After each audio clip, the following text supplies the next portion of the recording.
give you a brief overview of what we discussed yesterday. Here you see actually the pathophysiological pathways that we discussed about the role of the pancreas, the beta cells, muscle and liver, and also the adipose tissue. But today, this was the slide we ended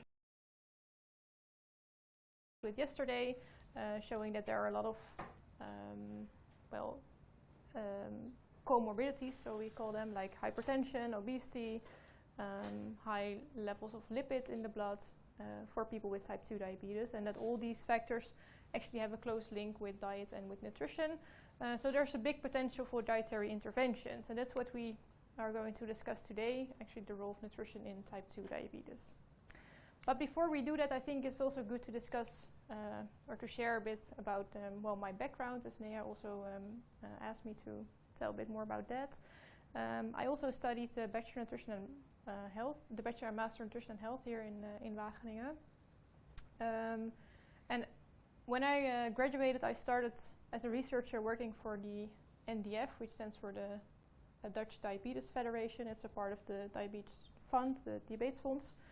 And they make dietary guidelines for people with diabetes. So what they actually do is they collect all the evidence that is available about the role of diet in diabetes, and then they combine all the evidence to write evidence-based dietary guidelines. So that's also what I will share with you today, what the evidence actually is for different dietary patterns, different food groups, different nutrients in diabetes.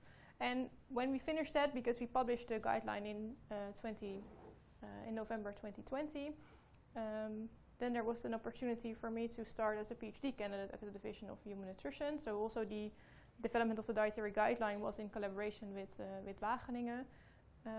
But then I came back at the Division of Human Nutrition as a PhD candidate, where I'm working now, so doing research in the field of nutrition and type 2 diabetes.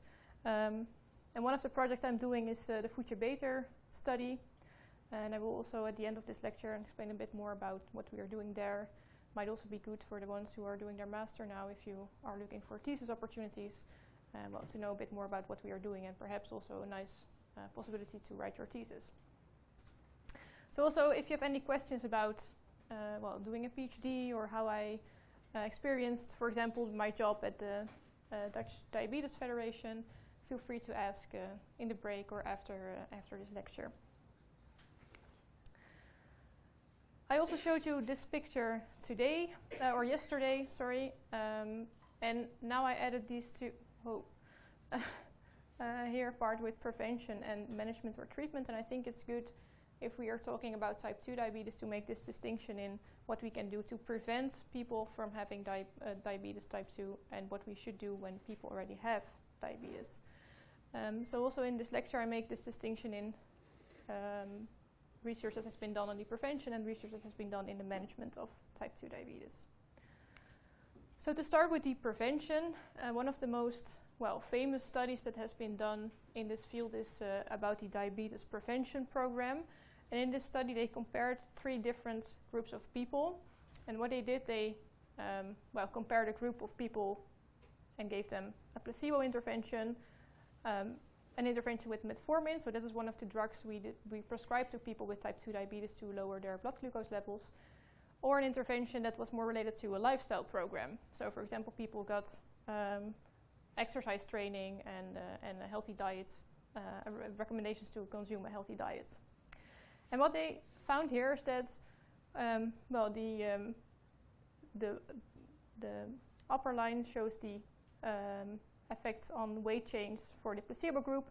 You see that those people didn't really change any weight during the study. But the metformin group did lose some weight, but especially the lifestyle group showed a massive weight reduction during the intervention, but also after the years after the intervention. They managed to stay stable in their weight. So this is one of the first studies that actually showed that lifestyle can be more effective than drug treatments, which is very promising, I would say, for nutrition sciences in general.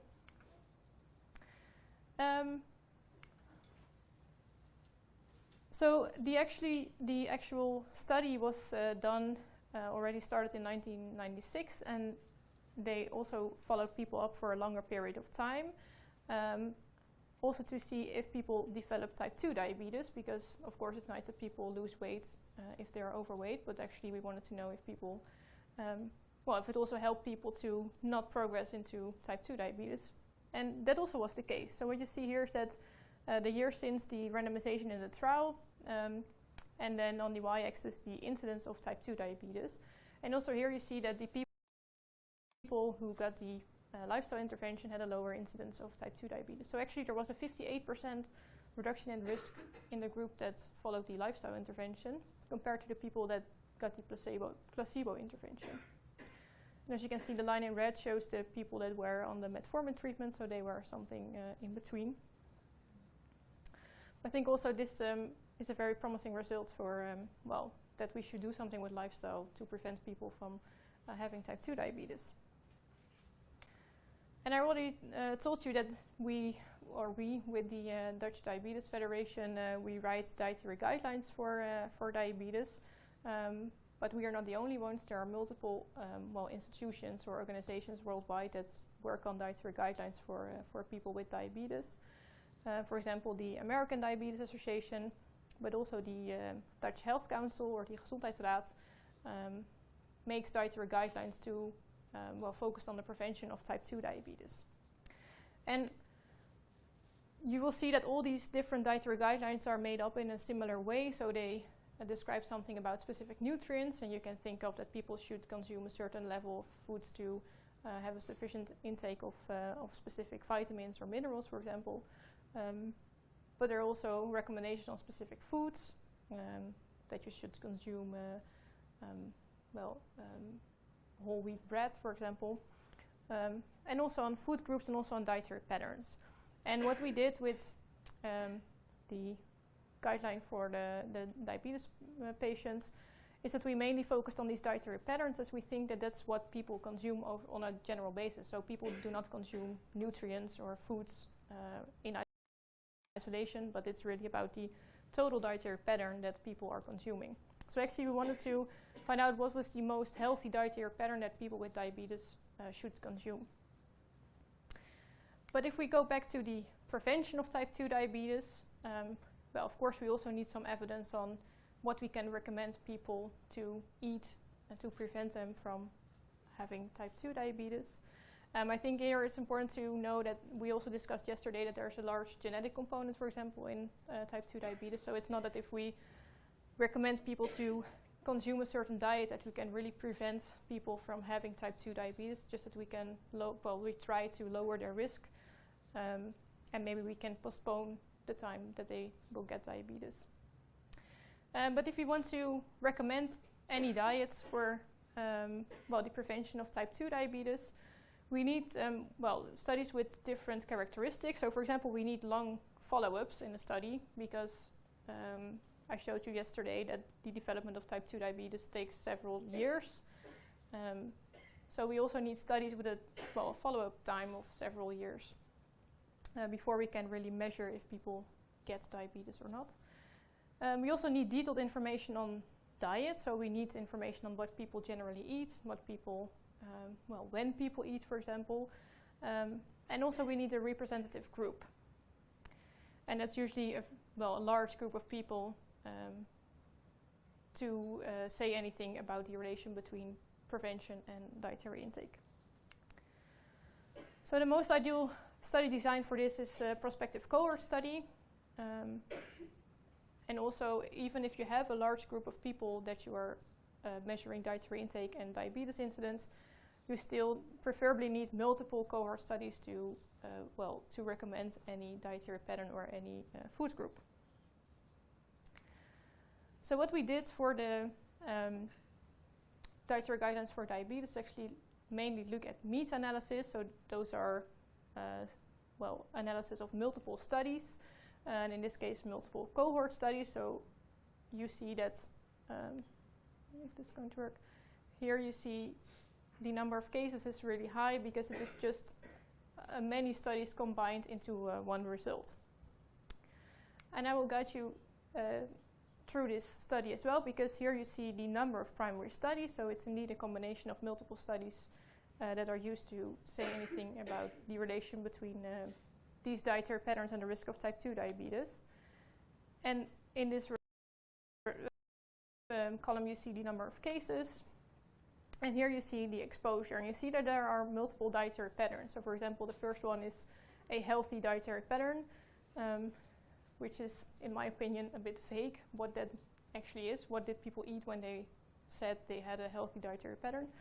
The same holds actually for the second one, because that is, well, it's a dietary index, so the alternative healthy eating index is a way to measure if people comply with dietary guidelines. And so there are multiple dietary patterns that were investigated in this meta-analysis. And then they, of course, also compared different groups. So what they did was they compared people who had a high adherence to, for example, this healthy dietary pattern with people who had a low adherence to this dietary pattern. And then they, in these two columns, you see the results of this comparison.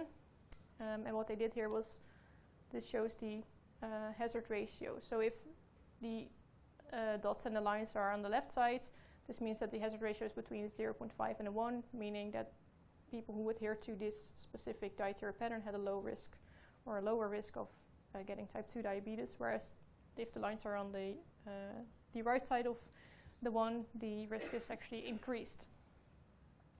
So what you see is that if people adhere to a healthy dietary pattern, that their risk is decreased actually, so the risk is 0.79, which means that people who adhere to a general healthy diet have about 20% lower risk of getting type 2 diabetes compared to people who do not adhere to a healthy diet. But here in this, or a lower risk of, that is, well, it's a dietary index, so the alternative investigated in this meta-analysis. And then they, of course, also compared different groups. So what they did was they compared people who had a high adherence to, for example, this healthy dietary pattern with people who had a low adherence to this dietary pattern. And then they, in these two columns, you see the results of this comparison. And what they did here was, this shows the hazard ratio. So if the dots and the lines are on the left side, this means that the hazard ratio is between 0.5 and 1, meaning that people who adhere to this specific dietary pattern had a low risk or a lower risk of getting type 2 diabetes, whereas if the lines are on the right side of the one, the risk is actually increased. So what you see is that if people adhere to a healthy dietary pattern, that their risk is decreased actually, so the risk is 0.79, which means that people who adhere to a general healthy diet have about 20% lower risk of getting type 2 diabetes compared to people who do not adhere to a healthy diet. But here in the last column you also see the quality of the evidence. It goes from moderate to very low. Actually, we always want to have high quality evidence because then we are most certain that what we recommend is also true. But with these studies, there are a number of limitations that make that we say that the quality of evidence is not as high as we would want it to be. So you also need to be a bit cautious with especially the dietary patterns such as the vegetarian diet or DASH, for which the quality of evidence is low or even very low for the low carbohydrate diets. So it's always important to not only look at, for example, the hazard ratio, but also take into account the whole picture and check closely what the studies actually did and what was actually compared. So the authors of this paper also did a similar analysis, but then with specific foods. So here they do not look into dietary patterns, but more into specific foods. And in this picture, I only show you the products for which there is high or moderate quality of evidence. So for this, there are some studies which show a high quality results. For example, for the whole grain or red meat, we are quite certain that the whole grain is a healthy component in the diet and the red meat is an unhealthy component for the prevention of type 2 diabetes. Then there are similar studies done in the field of drinks. So of course we do not only eat things, but we also drink beverages. And although there's a lot of studies that are being done on specific food groups, as I showed in the previous picture, I think it's also important to take into account what people drink. And what you can see here is that actually the only component that there is a high quality of evidence for is the sugar-sweetened beverages, which may not come as a surprise, but they increase the risk of getting type 2 diabetes. And then there are a number of components such as the coffee, even caffeinated or decaffeinated coffee, and tea that lower the risk of type 2 diabetes, although the evidence is only moderate. And then we also see here that the artificial sweetened beverages have an increased or show an increased risk of type 2 diabetes. And then there are a number of drinks that have a low quality evidence, which makes it also difficult to give any recommendation on these types of drinks.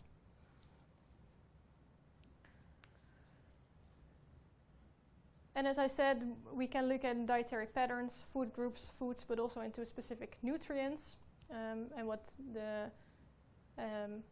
in this study they did actually all in one paper. So what they did here was they not only compared different food groups, but also different nutrients. And for example, you see that dietary fiber is a nutrient that is related to diabetes. In this case, this means that people who have a low dietary fiber intake are of increased risk of getting type 2 diabetes. And what you also see is that there are many foods and nutrients that are both related to the risk of diabetes and the risk of cardiovascular diseases. So this also again shows the relation between the two diseases in one picture. But also here you see, for example, yogurt is specific for type 2 diabetes, a specific component for which we know that the intake is healthy to prevent type 2 diabetes, but the relation with cardiovascular disease is less clear. So then, I showed you these studies in which they investigate the relation between foods or diets and the risk of type 2 diabetes. But I was wondering if you have any suggestions on how you would investigate this. So how would you start up such a study that investigates or want to investigate the relation between dietary intake and type 2 diabetes? Do you have any suggestions for that? What are things you need to know if you want to study this?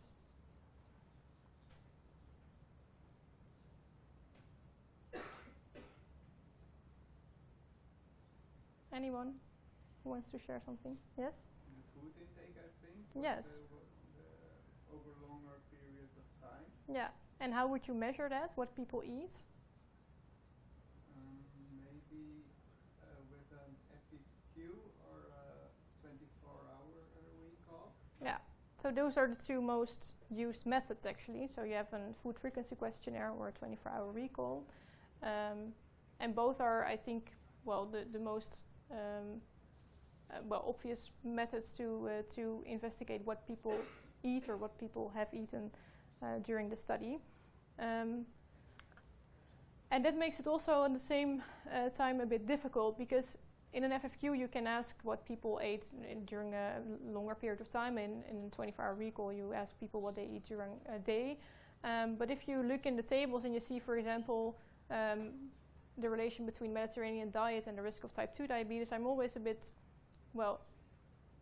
curious what kind of Mediterranean diet people are referring to. Because if you ask people, do you consume a Mediterranean diet, and they think about, in the Mediterranean they eat pizza or pasta or, sometimes I do also eat this kind of foods, whereas in some papers they are really referring to the traditional Mediterranean diet in which, the composition of the diet looks more like this. So it's always important to check the individual studies and see how they measured what people consumed or how they classified the dietary intake into different diets or different groups. And to dive a bit further into how you would measure what people actually eat, I think it's also important not to only ask what people ate, but also how often, for example. And when you know what people ate, you also want to calculate, for example, the nutrient intake in total. But there can be all different kind of errors or biases occur when you ask people about what they consume. So for example, we know that people are not really good in estimating what they eat or the quantities of what people consume during a day. So there can be all different kind of errors in calculating what the dietary intake of people is. You really indicated already that an FFQ or a recall is a good method to assess the dietary intake of people, but we can also ask people to record what they ate, so actually writing down every time they eat something what they were eating, or to not recall it but to ask back like, oh, what did you eat last week, and write it down in kind of an history way. But also here there are different things you should consider. For example, if you are asking people to write down what they eat during a day, we know that people may alter their food choice, so they adjust what they are eating because they're really conscious knowing what they eat and writing it down.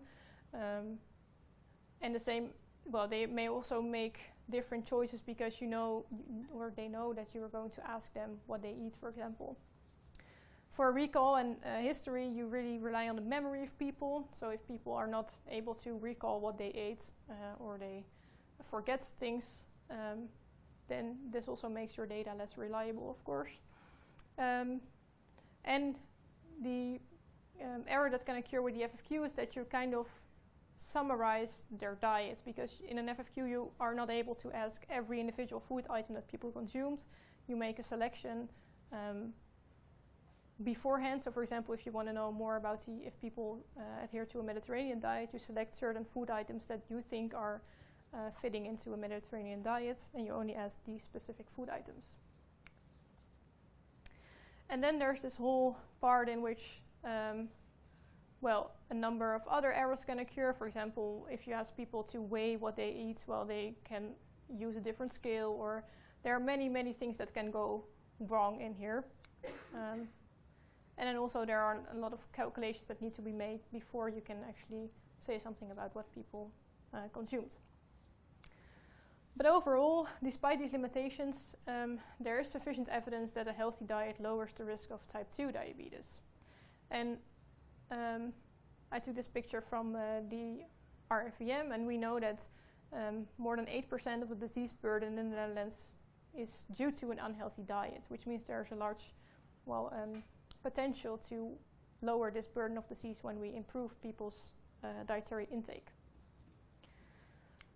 So if we combine all these evidence into dietary guidelines for the reduction of type 2 diabetes, there are actually 5 ground rules, I would say. The first one is that people should consume plenty of fruits and vegetables, consume mainly whole grain products, should shift to the use of more plant-based oils and fats, so not the animal-based fats but the plant-based ones. Only drink beverages without sugar, so no sugar in your coffee or tea, but also no sugar-sweetened beverages. Also no fruit juices that contain sugars. And in general, do not eat too much and not too often. And these recommendations are actually exactly in line with what also the Dutch Health Council recommends, so the Richtlijnen Goede Voeding. Actually have the same recommendations, which is a good thing, I think, because also the Health Council investigates what people should eat to lower the risk of chronic diseases, and diabetes is of course one of the chronic diseases that the Dutch Health Council is also investigating. So now we know what people should eat to prevent getting type 2 diabetes, but then do people with type 2 diabetes need to eat something different, or can they also adhere to the same dietary guidelines? That's what we investigated as well with the Dutch Diabetes Federation, and we refer to that as the diet in the management of type 2 diabetes. And of course also here we are not the only ones that have recommendations, so also for example, the American Diabetes Association or the Diabetes Association from the UK gives recommendations. And it's also important that these recommendations are somewhat aligned. What we did was also looking into their research, if they use the same studies, for example, or if they have similar conclusions as what we did, because we didn't want confuse people with different recommendations in different countries.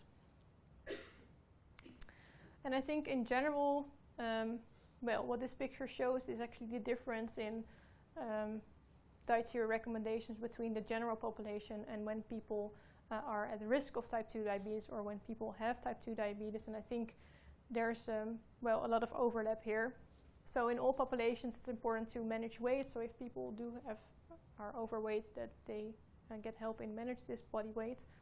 And that the overall diet quantity matters. So that means that you shouldn't eat too much, but also that the quality of what people eat is relevant. That we should focus on foods and not on isolated nutrients. So do not focus on how much vitamin C you eat, but on how much fruit or vegetables you should consume. And consider an overall eating pattern, just as we did also for the dietary guideline, and do not look only into specific food items. And then on the right side, you see the specific considerations in the management of type 2 diabetes. So besides the one on the left, we also need to take the right ones into account. And this is, for example, that you need to coordinate dietary intake with also the medication that people use. So there might be some interactions between what people consume in their diet and the medication they use. So that's an important factor we need to consider. And also, one of the main treatment goals in diabetes management is that we want to lower blood glucose levels. So this is also an important aspect that we should take into account when developing dietary guidelines, that we actually want people to lower their blood glucose levels. And we were interested in any dietary pattern that could do this, similar to a medication that you would prescribe. So in all populations, I think these, like the weight and the overall dietary pattern, comes back to that we want to improve the cardiovascular risk factors. And then in diabetes, it's also important to prevent the hyperglycemia, but of course also the hypo, so the low blood sugar levels. And this comes to, the question if it is possible to change the diets of people so they get into remission. And remission is, quite a complex term, I would say, but it refers to that people with diabetes can have blood glucose levels that are fulfilling the criteria of healthy without the use of medication. So what we know is that when people change their diet or they lose a lot of weight, that we see that their blood glucose levels go down. They can even stop using medication, and that at some point they don't need their medication anymore. So we do not classify them as non-diabetic, because we know that when they start to go back to their original diet, that the blood glucose levels go up again. So there's some stage in which they are in remission, where they do not need any anti-diabetic medication anymore. And one of the studies that showed that this was possible was the DIRECT study, or the Diabetes Remission Clinical Trial. And this is, some of the results they showed. In this trial, they included about 300 people with type 2 diabetes, and they compared two different interventions. So they have a control group in which people got usual care. So that means that people were going to the doctor and they use their medication. They get some advice on what they should eat when they had diabetes. And they had a group in which they gave people meal replacers. So these are very low calorie diets for a couple of weeks upon people really lose weight in a very short period of time. And they wanted to measure if people lowered their glucose levels to such a level that we call them they're in remission.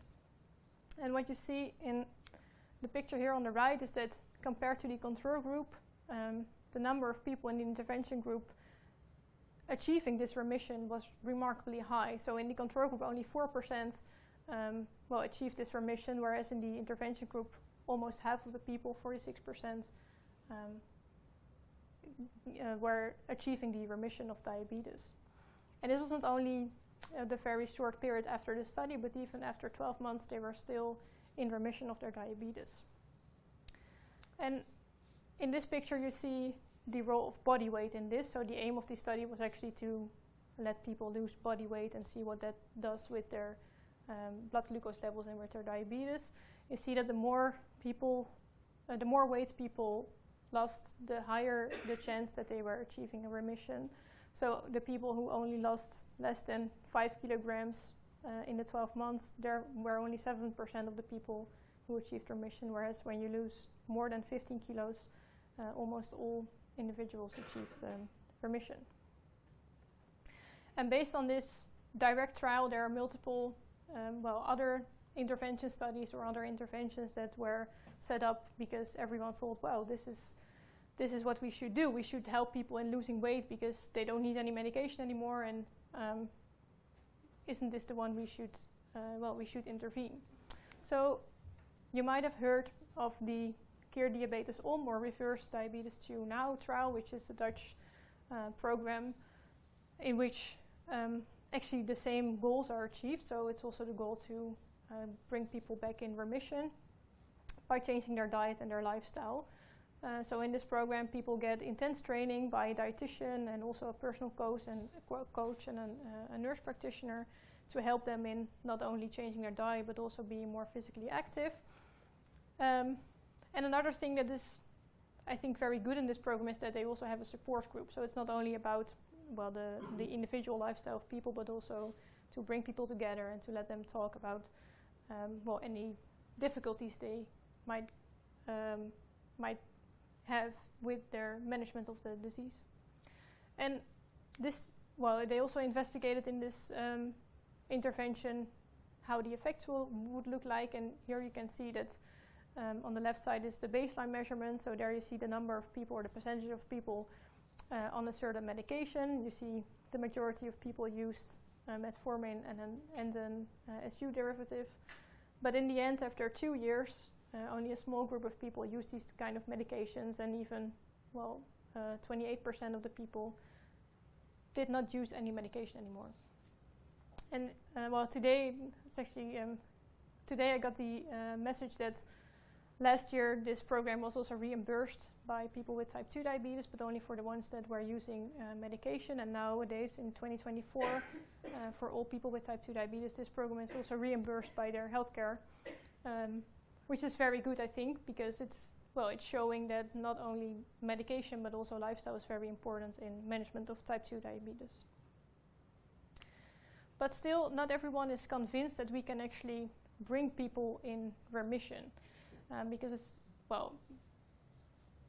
it's not only the discussion about if remission really exists, that's a topic of debate, but people are also wondering, what is causing this remission? Is it what people eat? Like, should people consume less carbohydrates or less fat? Or is it just that people lose weight? Or is it that people are not eating sufficient calories? So there's a lot of discussion about this remission and how we can help people to get into this remission, if that is even possible. So questions that I often see in scientific papers is, for example, how long will it last? Can people stay in remission for 5 or 10 years, or is it just a short period of time and then the diabetes comes back and they need medication again? And what is the effect on the cardiovascular disease incidence? Because that's what, we always want to prevent people from having cardiovascular diseases, but we do not know if this remission also affects their CVD risk. And I think an important question is indeed also if it's only the weight loss. So in the direct trial, we clearly see that when people lose weight, the more weight people lose, the higher the chance that they come in remission.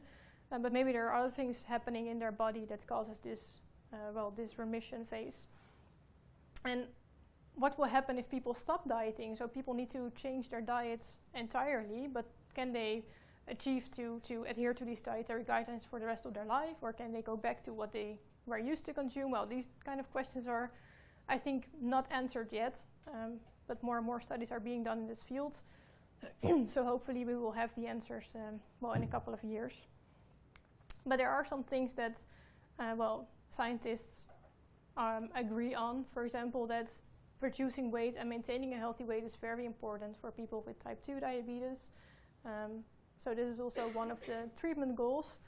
And that people should consume healthy foods in general. For example, enough vegetables, fruits, whole grains, legumes and nuts.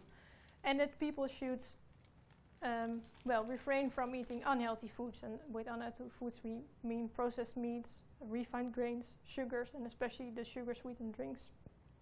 So these recommendations actually are quite similar to the recommendations for type 2 diabetes prevention.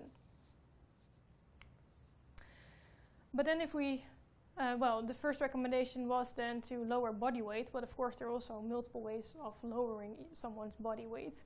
So here you see the effects of bariatric surgery, and I think also Professor Hazebroek later in this course will explain you more about bariatric surgery.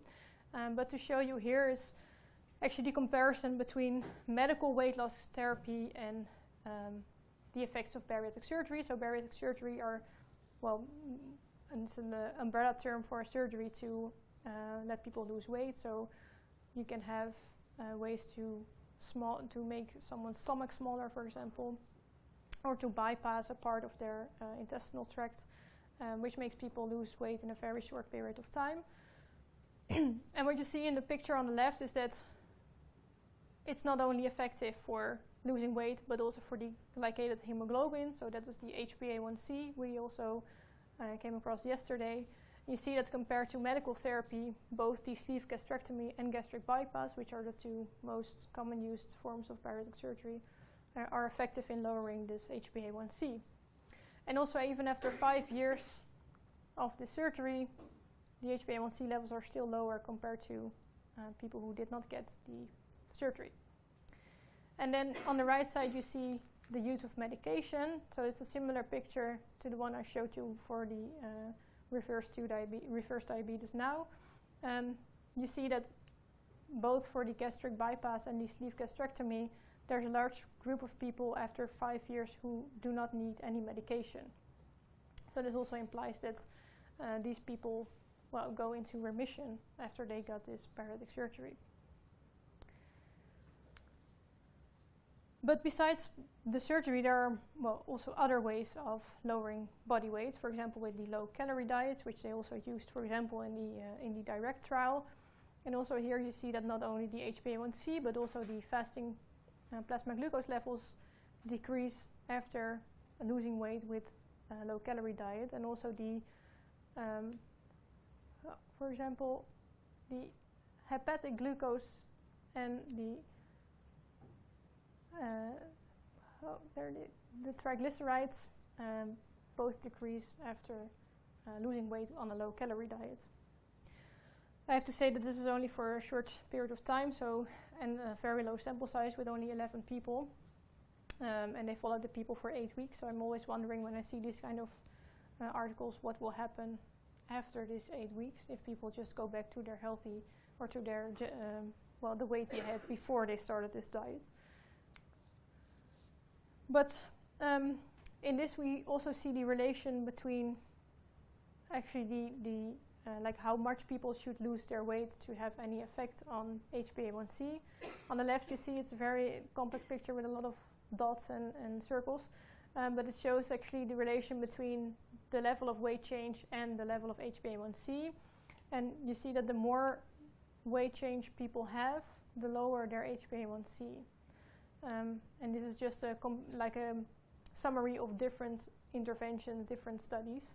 But I think it also clearly shows that the more weight people lose, the lower their HbA1c will be. And then also if we look into the effect on medication, we see that when people lose more than 10 kilograms in this study, everyone could decrease the use of their medication. So, for example, their dose or the number of drugs they needed. And between the 5 and 10 kilograms, also a large proportion of people was able to achieve this. And this is also why we recommend people, if they are overweight, to reduce their body weight by 5 to 10%, because we know this is the most effective in reducing their medication use and also in reducing their HbA1c. Yes? The communication, is that difficult because you don't want to that obese people get socially isolated? Yeah, so I think it's also a very difficult message to say you need to lose 5 to 10% of your body weight, because if you just say that to someone, he or she wouldn't be able to do that. So I think it's very important to guide people on this. And as I showed you, there are multiple ways of doing this. So for example, bariatric surgery, but that's also very invasive. So there's always, well, different options, but also different pros and cons for every option. So I think it's always, what we also recommended in the dietary guidelines is that dietitians, for example, should also not say, well, you should do this or you should do that, but really have a personalized advice and go in a conversation together with the patient to decide what would be the best approach for the specific individual. Yeah, that's a good point.